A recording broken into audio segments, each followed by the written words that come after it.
Hello to one and all. Thank you very much for joining us to attend this event organised for the 4th edition of the Paris Peace Forum.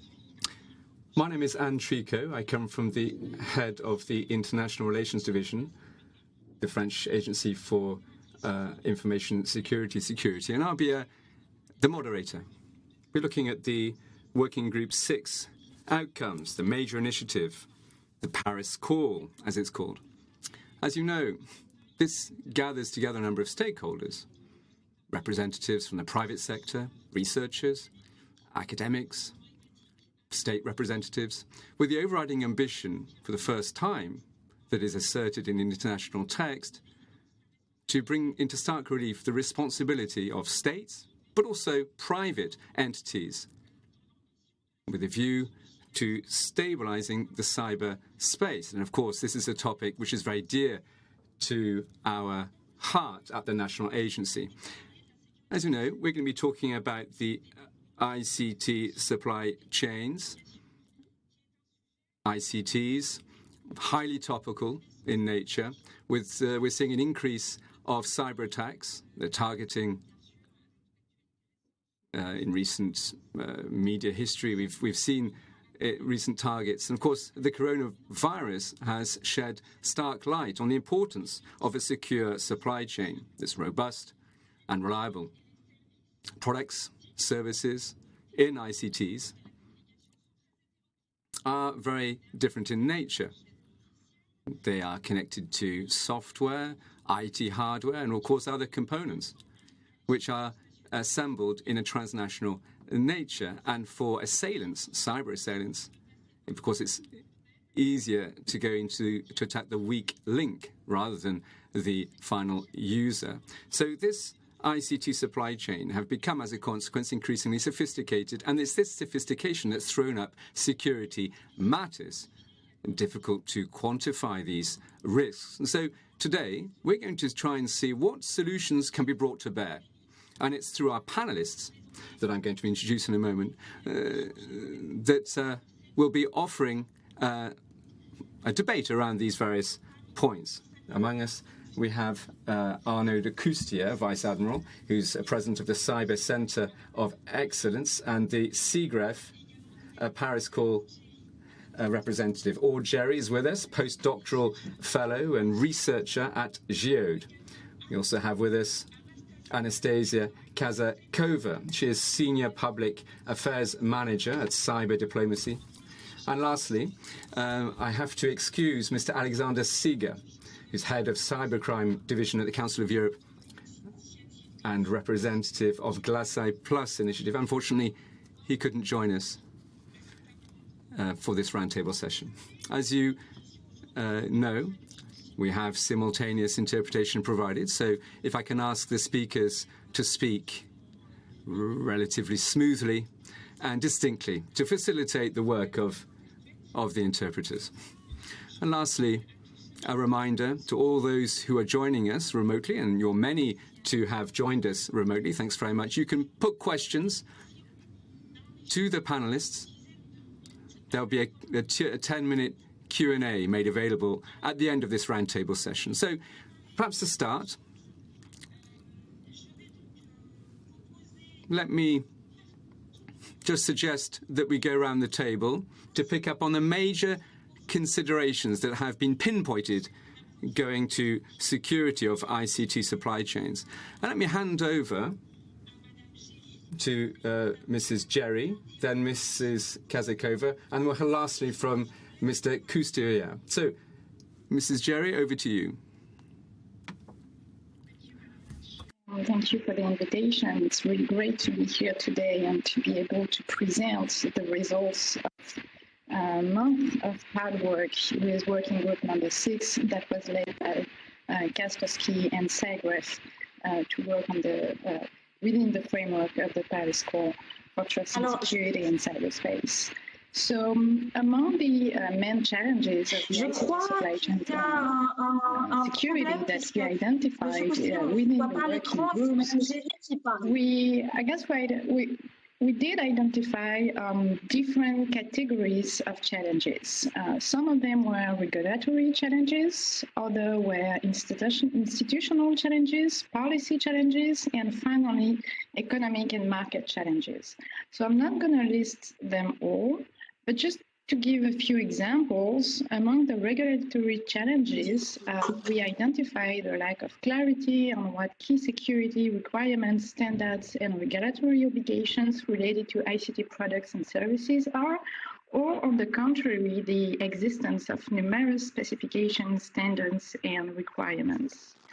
Among the institutional and policy challenges, what came back from the work of the working group number 6 was a lack of clear institutional framework for organizations to follow for ICT supply chain security, or lack of knowledge from both markets and governments on what should be the minimum security baselines for ICT supply chain security and how to phrase and frame them.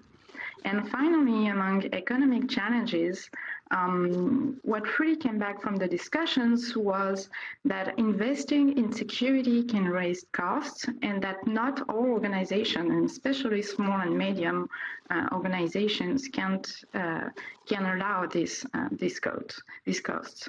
So we have these four categories of challenges, and from what we discussed for almost a year, is those are really the key challenges that must be met and that must be fixed if we really want the ICT supply chain security to be reinforced and to be better ensured. Thank you.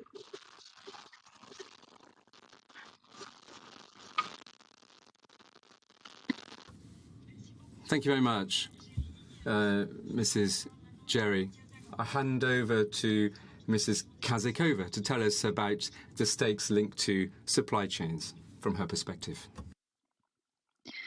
Thank you very much, and hello to everyone. A pleasure, really great pleasure to be here today. Sorry for my English today. So Aude actually provided really, I think, complete picture of what we have done so far, and specifically focusing on the challenges. I just like to take probably a little bit bigger look indeed to the ICT supply chain security, and particularly ensuring the security and resilience of the digital infrastructure that we're gonna all use today and the near future. All the challenges, I think, could be also grouped in the main 3 categories. Of course, there's a security-related policy questions, basically answering and looking for a question to how to make all of the products we use, technology and systems, resilient in this highly sophisticated threat landscape and the modern society. Which policies could work, which approaches might also work, both economic, policy, analytical approaches, and so on. The second group, I think, could also be named as a technical, basically discussing what secure software development practices, what actually technical community also could suggest to secure from a technical standpoint the products we use. And the final operational group, when we'll look into how cooperate more effectively with law enforcement agencies, with the victim organizations that have been targeted by supply chain operations, with security vendors like Kaspersky or any other, with the CERT community. How could we all cooperate through cross-border way to mitigate and timely respond to those attacks? So there's a number of the questions, as you can see. And in our work within working group number 6, we decided to focus on the first part, on the security-related and policy aspects. And we also know that there's a lot of actually really great work has been done already within the OECD, within the other multi-stakeholder initiatives, and across different regions. So we first wanted to close the knowledge gap and actually understand what are the existing efforts and from where we actually should go further to implement new ideas and build new ideas for the community.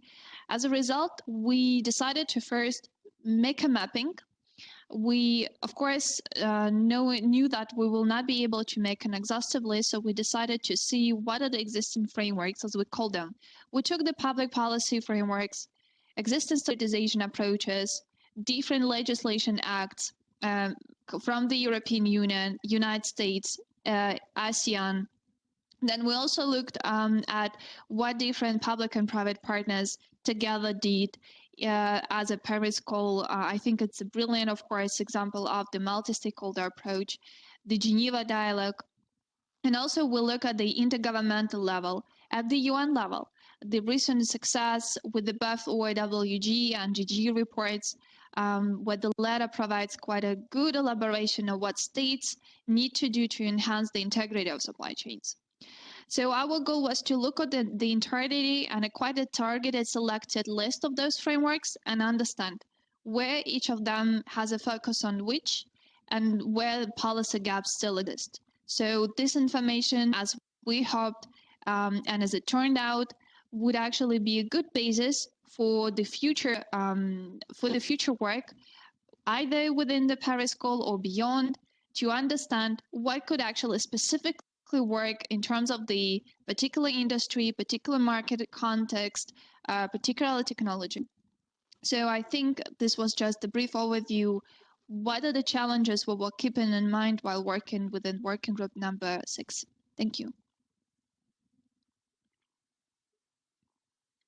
Merci. Thanks very much, Anastasia. Thanks very much for this overview. Rear Admiral Arnaud Coustier, a report was made public today, unless I'm mistaken. Would you mind just offering us an overview of the wealth of information in that report and the stock take that it offers on where things stand currently in terms of the ICT supply chains? Yes, good morning to one and all. I hope you can hear me properly.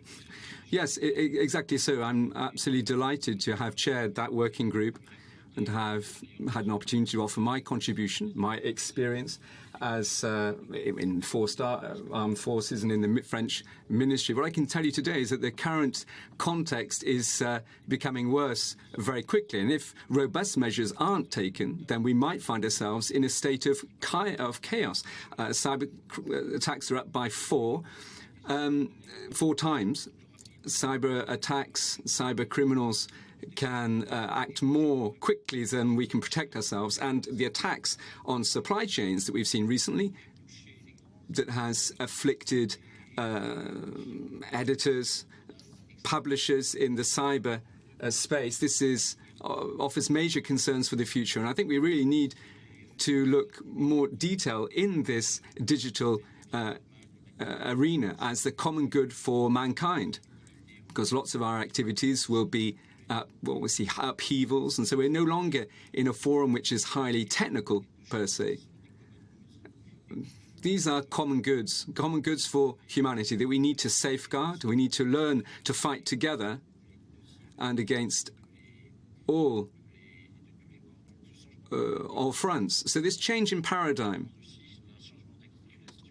changes in linkages in terms of duties and responsibilities. I'm talking about states as well as software providers, because they, after all, are offering the digital hardware. They need to stand up to the mark in terms of the interest of humanity. So I represent a number of corporations, consumer groups in the digital world. We took up the co-presidency of Kaspersky of this Paris call. I'd like to thank all the GEOD community, all the researchers that provided contribution, but also the support from the Paris call infrastructure. Many of us worked in that working group. We had people from different realms, highly diverse realms, but also from the North America area, Asia, Africa. And basically, we met on a monthly basis from March to October. You will have seen the Paris Peace Forum's outcomes and also the work done by the OECD, everything that has been published, because the work group invented nothing, in inverted commas, but shed light on what has been done by other players in the world. Of course, we work on what's being done by the EU, also what's being done in the US, internationally, representatives from Singapore we're also working with, and so forth. We're talking about all the challenges that constitute securing the supply chain. We've had to identify those challenges. The supply chain, after all, is crucial.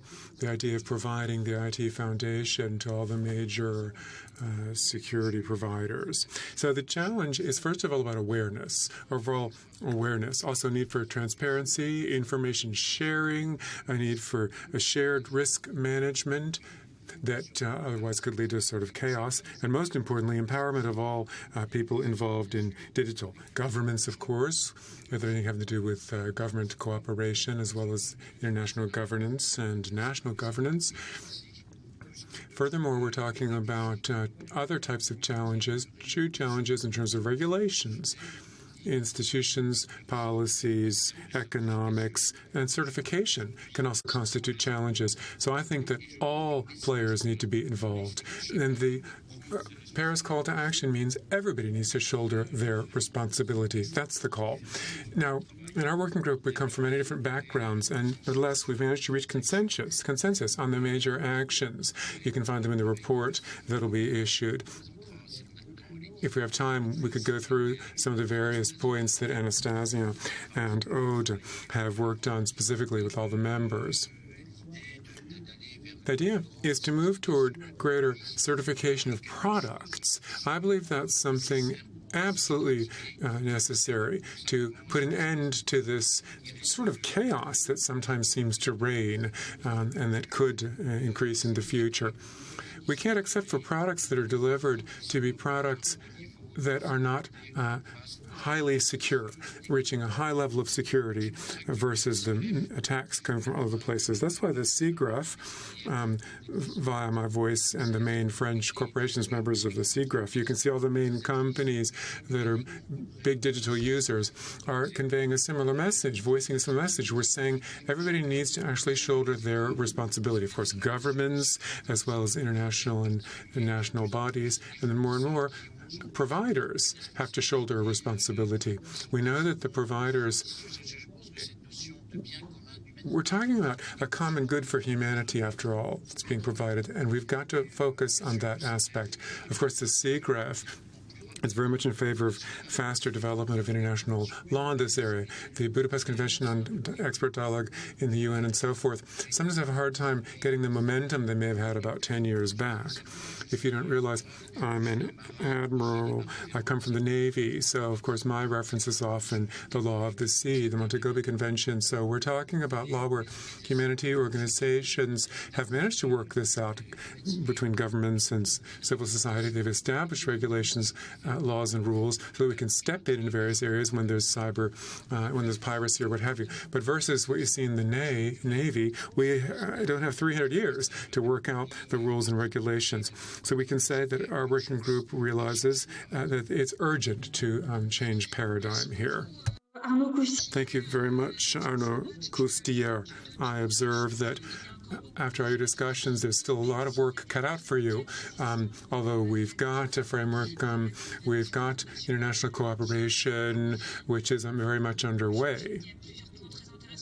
There are very interesting points that have been made. For instance, risks for very small businesses, also question of responsibility of software producers, vendors. So thank you very much for the major contribution. Maybe a question, a fairly complex one. Nevertheless, I think we need to be asking it. How can we manage to strike the right balance between government regulation and then some degree of self-regulation by the players in the economy that are stakeholders, part and parcel of the value chain? To answer that question, I'd ask you to really stick to 3 minutes each. We don't have much time left. I'll give the floor, first of all, to Ms. Kazakova. Thank you so much. I think it's a really good and a tricky and a provocational question in a good way.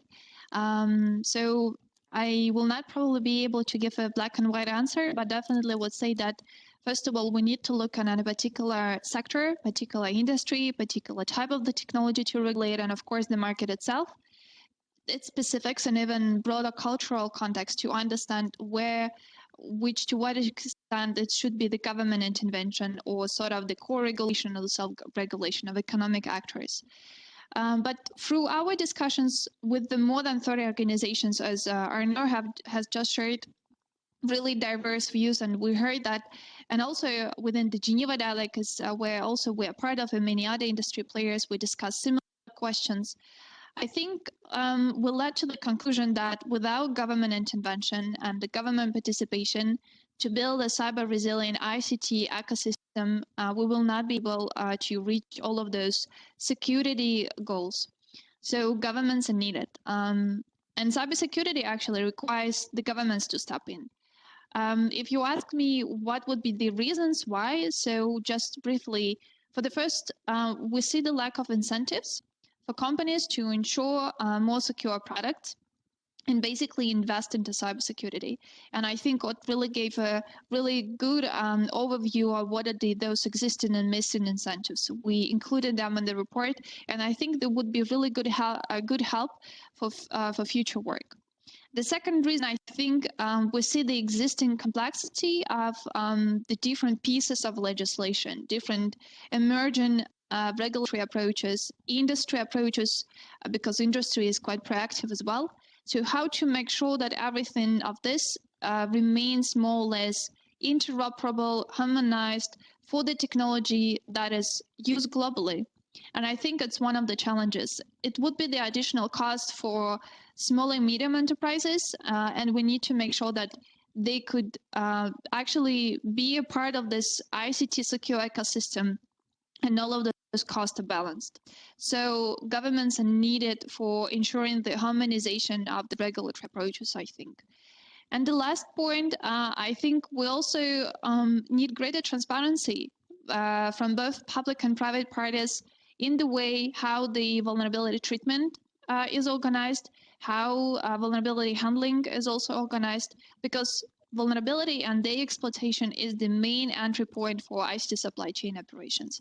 So if the right processes are set up, and again, I would give the reference here to the pre-linked OECD report that has been published earlier this year on vulnerability treatment. There's a number of the good practices which both public and private actors could already implement. And we just, in our report, highlighted the particular zones of responsibilities, action areas, and examples of those pragmatic actions which can be taken already today.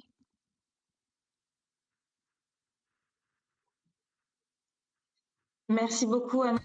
Thank you very much, Anastasia. Arnaud Coustier, on this question, which is a little bit provocative regarding the balance between government regulation versus self-regulation from the sector. What would your message be that you'd like to convey? My message is brief.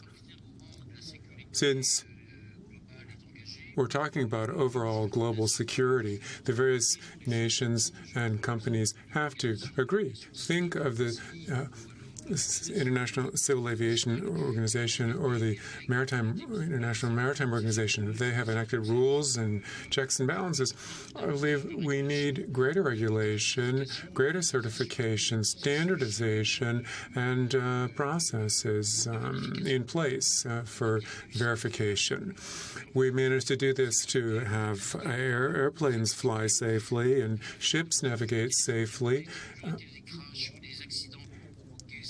It's often been after accidents that there's been greater awareness and people have realized it was necessary to regulate further, because you cannot jeopardize people's safety and you cannot allow chaos to fall upon us. So this is why we're talking about the responsibility of the major certifiers today, and particularly the vendor makers that need to certify their software. There has to be a bare minimum security that they adhere to, ensuring that the software they're producing Of course, you've got to bear in mind time to market and so forth, a few weeks or days, and automation of highly complex systems and so forth. We've got to make sure, though, that these software products are not riddled with holes and with problems.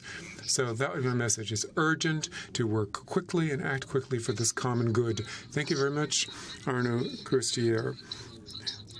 Dr. Géry, what's your view on this trade-off between self-regulation by the private sector and then state intervention, state regulation?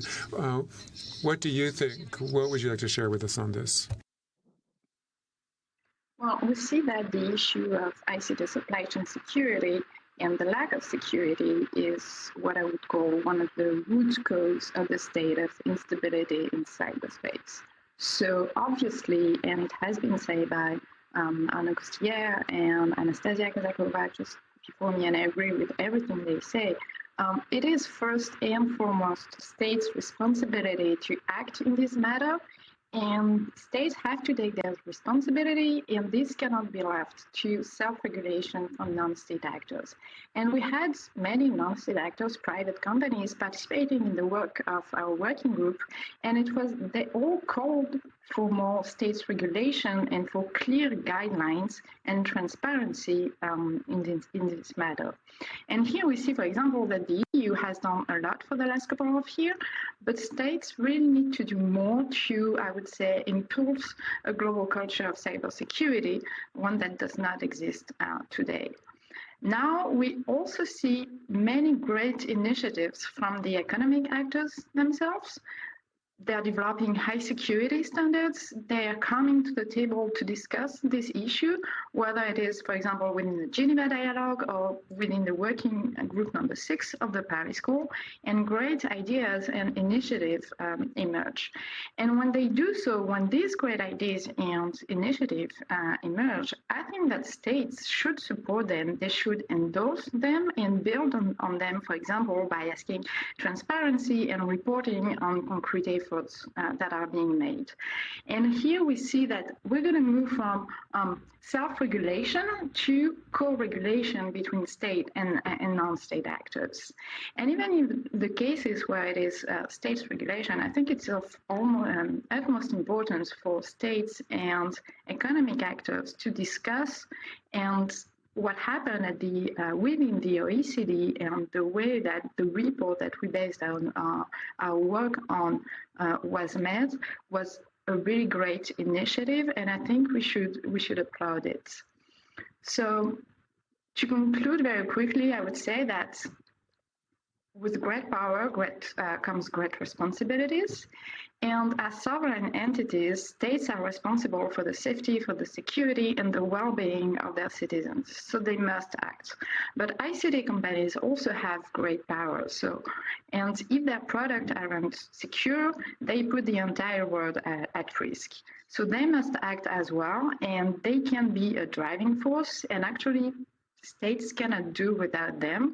So they should also get on board. Thank you.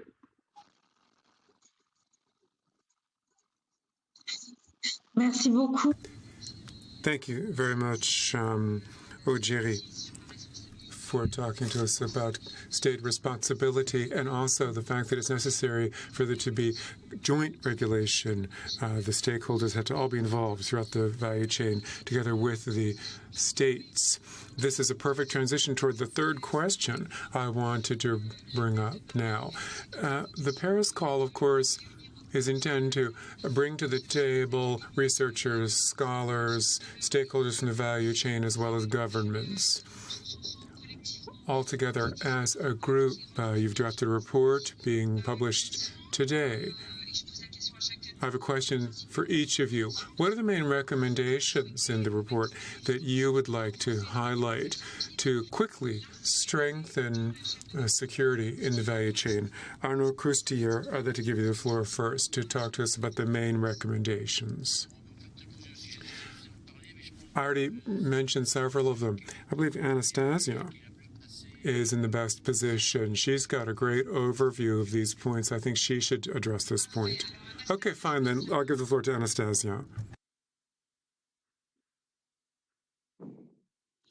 Thank you so much. I think I will be really, really brief because, again, in our report, we wanted to provide more detailed explanation whether the conclusions and recommendations could be. And again, keeping in mind our goal that we have been tasked by the Paris Call is to bring concrete tools for the community. So we wanted to actually build this analytical tool chain for policymakers in industry. And the key recommendations, just some of them, we need to make sure that those practices, which we all, I think, highlighted already, coming from states, coming from industry, coming from small organizations, they need to be harmonized. They need to be, as much as possible, interoperable across different jurisdictions. We cannot make sure that the regulation will be fragmented to regulate the global technology we all use. Fortunately, there's still a global technology.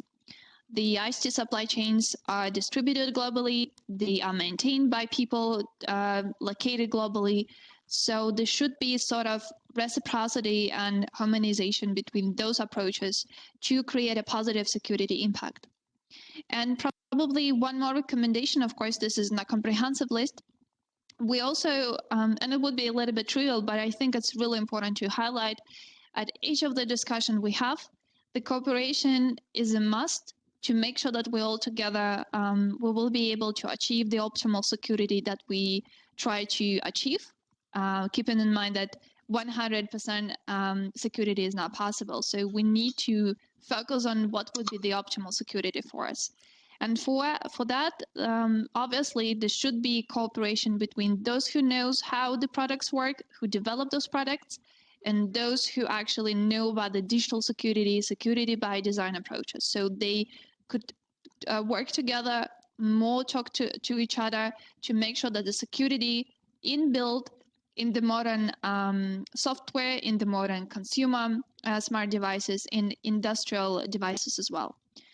Then cooperation between private and public sectors, again, to make those new regulatory approaches. I think that we will see more and more coming from different jurisdictions, not only from the mature markets such as European Union or US.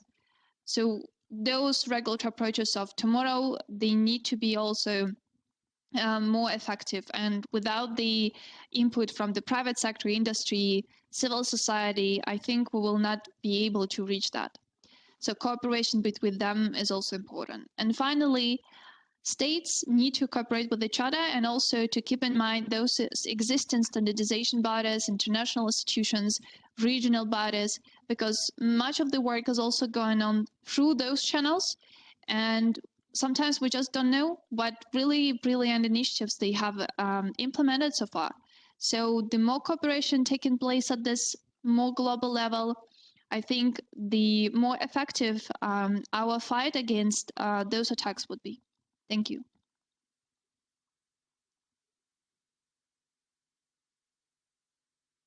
Merci, Anastasia. Thank you very much, Anastasia. Aude, Jerry, in terms of recommendations, proposals for action that would be really relatively swift in terms of securing the ICT supply chains, over to you. Thank you. So Anastasia already presented several of the recommendations that we made in the report. And as it has already been said, one of the things we really focused on is creating a matrix for action areas. So based on the OECD reports and the recommendations, we try to identify who should do what to ensure ICT supply chain security. And what we saw and what we discussed and what we agreed on with the whole group is that all actors, whether we talk about international organizations, public sector, supply side, demand side, or even mainstream users, have a role to play. And if some actors do not make that contribution, they are a higher risk for security and safety for all across the supply chain. And here there are really two key actors, which are states and non-state actors. So if you go through the report, you can see exactly who should do what to better ensure the security of the supply chain. another key recommendation is that we should build on what exists and we should not reinvent the wheel. What we also did in the report is study many different frameworks from different nature, and we saw that there are already a lot of things that exist. These frameworks are either mandatory or they can be voluntary in nature. And I think in that sense, the work that we conducted within working group number 6 is a great capacity building tool because it can really help many different actors, whether they are states or non-state actors, to know what to do to implement all these different actions that participate in the security of the ICT supply chain. They showed different examples on how to implement these actions, and thus we truly believe that it is a very useful guide for all stakeholders. But the mapping that we did on all these frameworks also showed that there is a fragmentation of all the initiatives and frameworks, including across different legislation. And considering the worldwide impact of the lack of security of ICT supply chain, we believe that, as it has been said by Anastasia, it is something that must be fixed. Because it's really a condition for the security and stability of cyberspace itself, and thus for the resilience of our societies, but it's also something that is very important for ICT manufacturers themselves, because they need to be able to operate in a context where their legal security is being ensured. And finally, one of the recommendations that we made in the report is that there is an urgent need to work on some very specific issues that do not get enough attention today. And among those issues, we identified one that is the issue of the end of life of products. And we saw that the end of life gap that has been addressed to a lesser extent in the initiatives that we study, and so that there is a need for an effort to be made on these issues. And I think it was yesterday that Kamala Harris, during the official ceremony of the Paris Peace Forum, she talked about equality, she talked about closing the gap.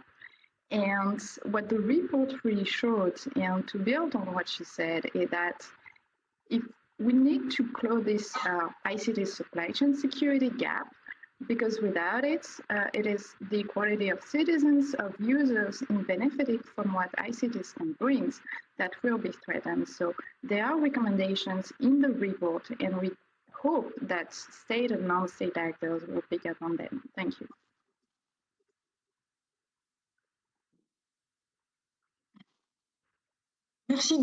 Thank you very much, Anastasia and Aude.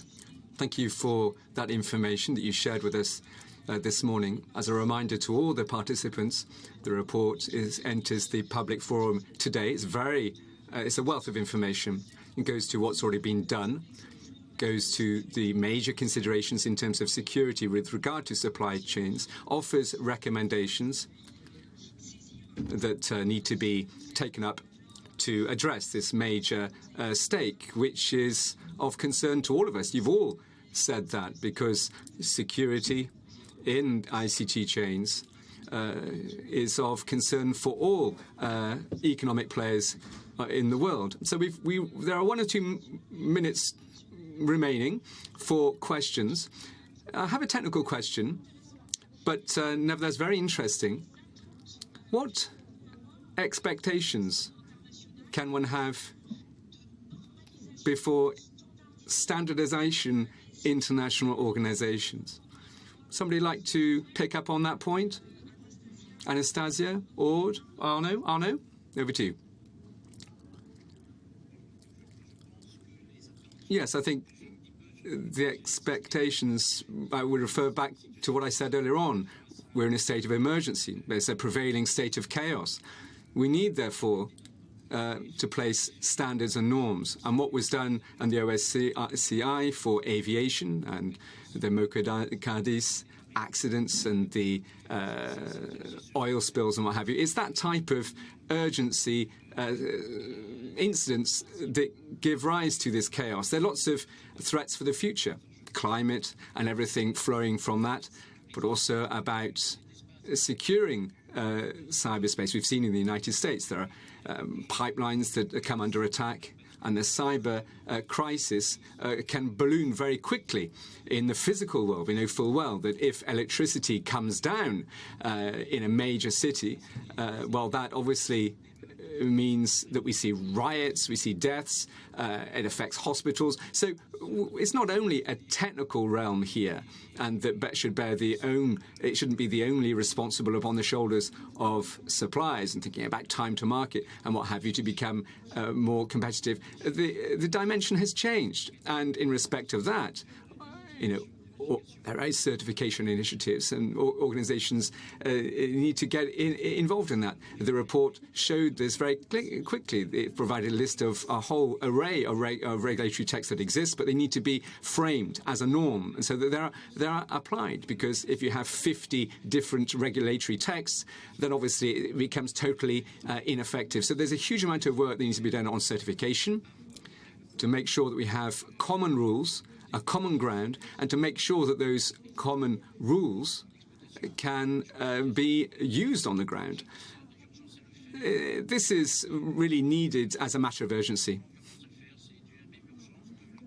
And we can't just, in the up-and-coming years, we can't leave the cyberspace in a totally unregulated fashion. That would offer a huge danger.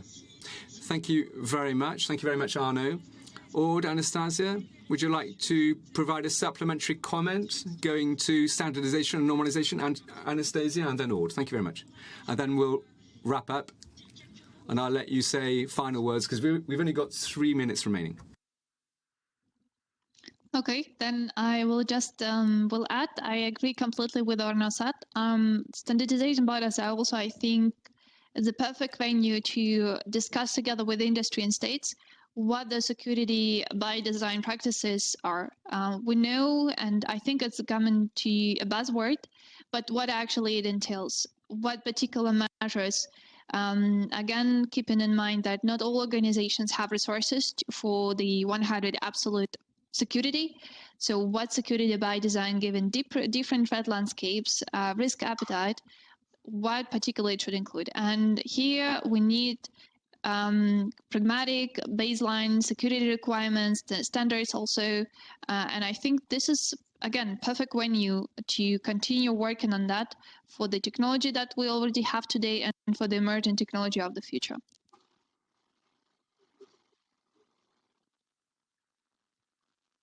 What I to colleagues have just said is that, of course, standardization bodies are very, very important.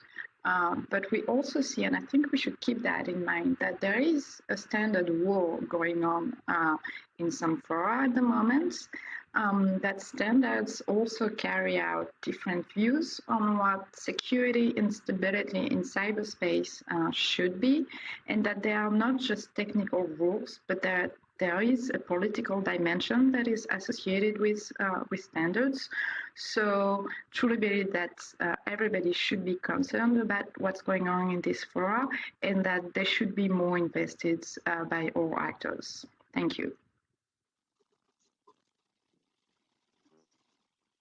Merci. All right, then. Thank you for all three of you. Fabulous presentations. The report comes out today, as I say, and this report will provide food for thought in supply chain environment. States, of course, but also corporations who are stakeholders in the ICT supply chains realm. But of course, we have other stakeholders involved that can offer many avenues of thought for decision makers. So we've heard very productive and very interesting points.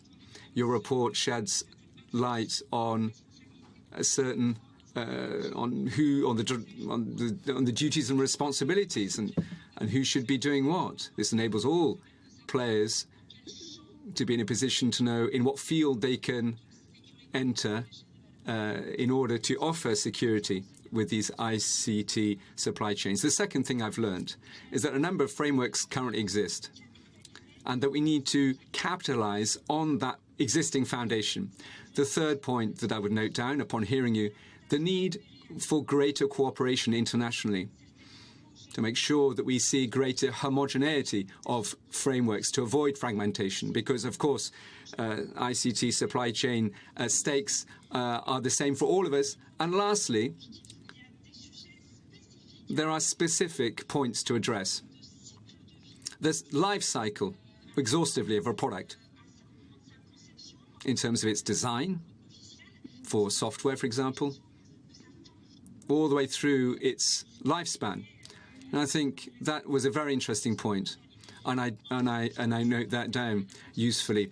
A reminder to all, very soon, the report and recommendations of the OECD will be appearing. Everybody mentioned that, which offers major orientations that will provide a complement to your work. So my thanks once again to all the panelists, and I leave you by wishing you the best of luck, and enjoy this 4th Paris Forum edition. Thank you to one and all, and to all our listeners. See you soon.